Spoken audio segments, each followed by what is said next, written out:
ते चांगलं काम करतोय म्हणून मग हातपातच करायचं म्हणजे त्यामुळं ते संरक्षण नाकारून टाकलं.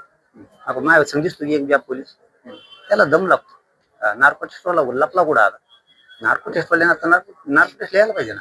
मला तर आम्ही अर्ज दिला की आम्हाला तुमचं संरक्षणच नको, आमचा विश्वासच नाही राहिला. माझा समाज आणि मी आम्ही दोघं समर्थ आहेत आमचं संरक्षण करायला, कारण मला जात मोठी करायची, जात मला ही पुढे उघडं पडू देत नाहीये.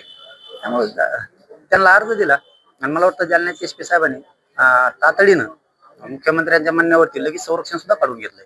पोलिस माघारी नेले जाऊन कळालंय मला. हे पोलिस म्हणजे आम्हाला होते ना तिथे ते वापस पण घेतले.